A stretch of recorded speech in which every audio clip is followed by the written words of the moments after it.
Think, if you will, of everything that's happened to transform Durham into a regional leader over the past decade and a half. Downtown and Southside revitalization, the cultivation of a thriving and vibrant art scene, and an emphasis on violent crime control, just to name a few. These aren't random efforts that have just happened. They've been intentional, substantive reasons for getting up in the morning for one man who's been at the city's helm since 2001. Mayor Bill Bell chose not to run for a ninth term and will be stepping aside in early December.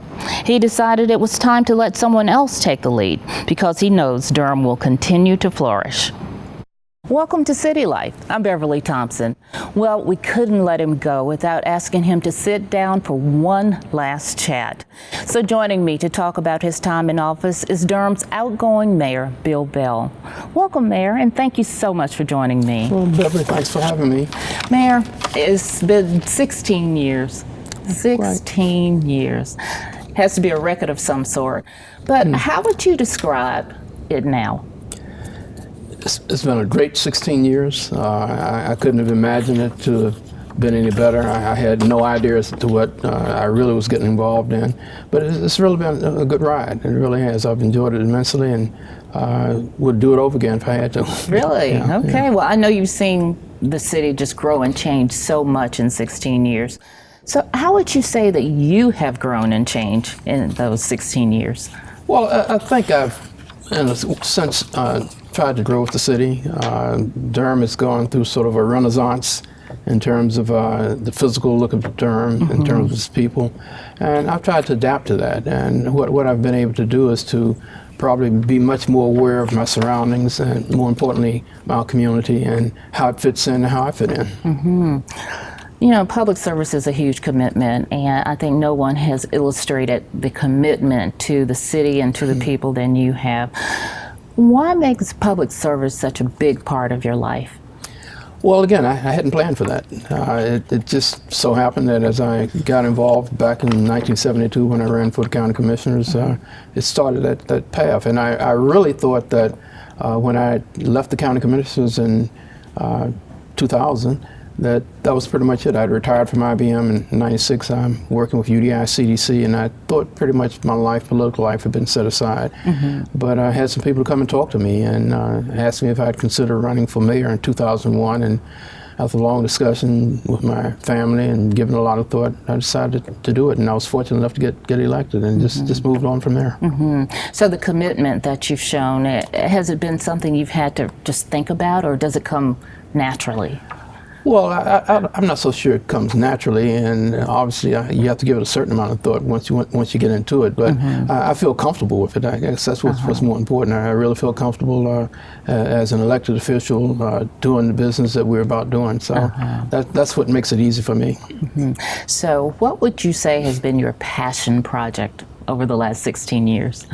My passion project? Well, you know, there are a lot of things that we've been able to do, and when I say we, I really mean we, my colleagues on the council, and most importantly the administration and the public also.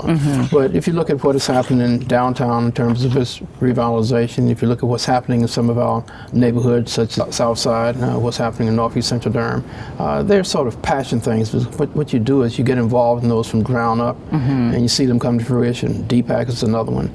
But if I really thought about something that I really felt was a passion, is really the effort we're trying to do in reducing poverty.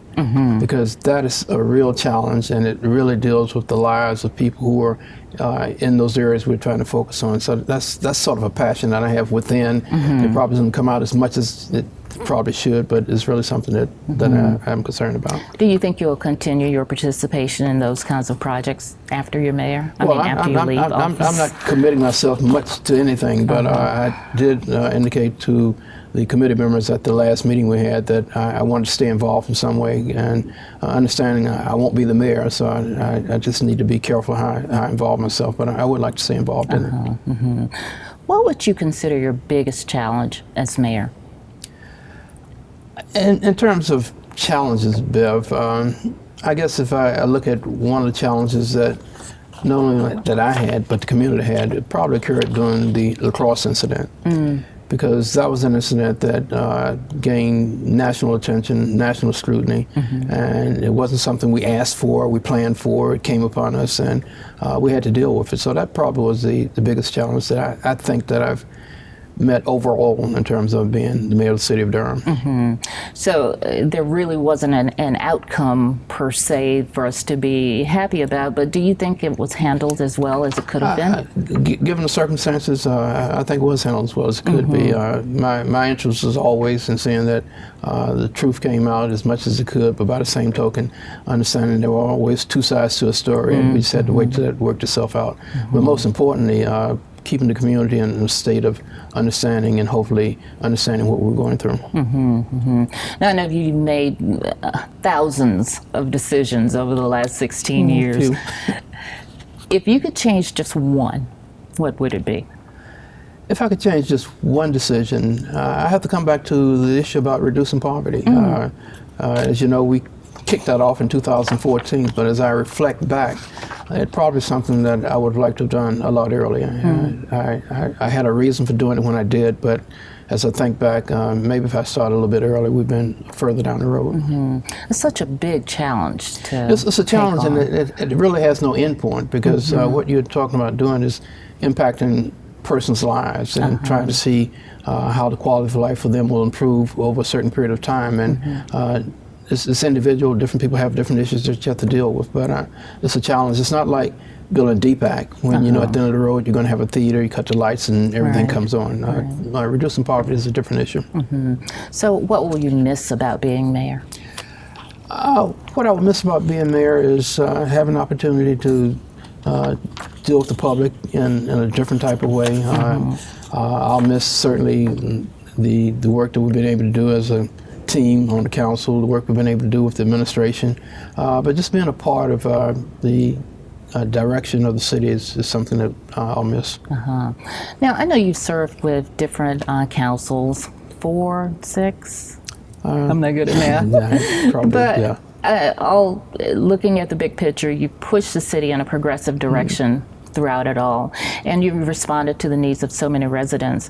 So has there ever been a time when the residents' needs or wants ever been at odds with council? I would say probably in certain circumstances, and I guess the one that I can think most about is probably the most recent one, where we've made a big push to try to revitalize those inner city neighborhoods that have been depressed for long periods of time. So when you're doing that, again, you're dealing with individuals, their homes, their communities, et cetera.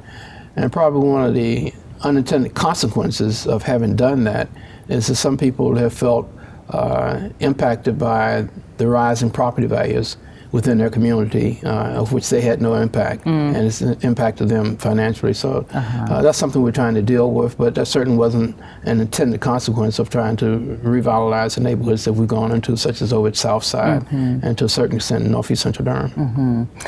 So, Mayor, you've had an impact across the city, and we wanted to know what Durham residents really wanted to ask you at this point in your tenure. So we asked them to submit their questions on Facebook and Twitter. And so I just want to read a few to you. And we got some really emotional ones. We got emojis with tears coming down their face. And all in all, we really got some really interesting, good questions. Stephanie Kane asked, in looking back over your journey, what do you wish you could have told yourself when you started out as mayor? What I wish I could have told myself is that I knew exactly what I wanted to do and how I wanted to do it. Unfortunately, I wasn't able to do that. I had a vision, and some things have come true, but if I started out, I would have had a very precise plan that I wanted to execute and see it happen. But realizing you don't do these things by yourself, you have a lot of dependencies, and it's not as easy to make those things happen that way. Now, Binta Watkins wanted to know, what would you like to see for Durham in the next 5 years?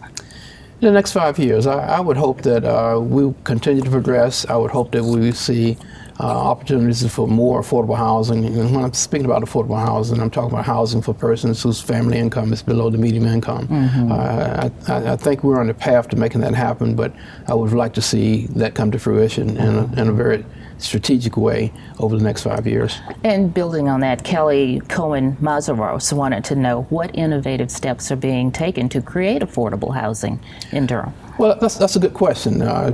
She may or may not know that one of the things that we did about a year ago was to go out and hire a consultant to come in and first assess the needs for affordable housing in this community. And having done that, then we sort of laid a roadmap in terms of the amount of affordable housing we were going to try to produce. So that is what is the plan. Obviously, it has to be executed. Again, it's going to require partnerships with Durham Housing Authority, partnership with the private sector, and it's going to require funding from local government. And we, of course, couldn't get all the questions in, so we tried to pick some of the ones that were different and unique. Susan Groves, 66, wanted to know, how would you like to be remembered? How would I like to be remembered? As mayor. As mayor. That's good. Well, a person that was sincere in this office, that tried to do the best that he could do given the circumstances, and hopefully that the city is in a much better place when I leave than it was when I came. And hopefully when the next mayor comes in, the next council comes in, they'll look to make it much better than what they found. And finally, we did get some questions from a group of second graders at Durham Academy. I love it. I'm just so excited that they're interested in government and that they follow you. So E.G. asked, is it fun being mayor? And then another second grader, E.M., I don't have the name, asked, what is your favorite thing about being mayor? Well, in answer to the first question, it is fun being mayor. And one of the fun parts about it is, as mayor, I've had an opportunity to visit a lot of schools, including Durham Academy, and I've had some students come here, and they ask some very interesting, honest questions, and I just enjoy the interaction that I have with students. I'll miss that. CK wanted to know, do you like sports, and are you a Bulls fan? I like sports, and I'm definitely a Bulls fan, and go Bulls. They just won the championship. Right. And finally, the freelance geek wanted to know, I don't know who that is, and that's what he calls himself. What is next for you, Mayor?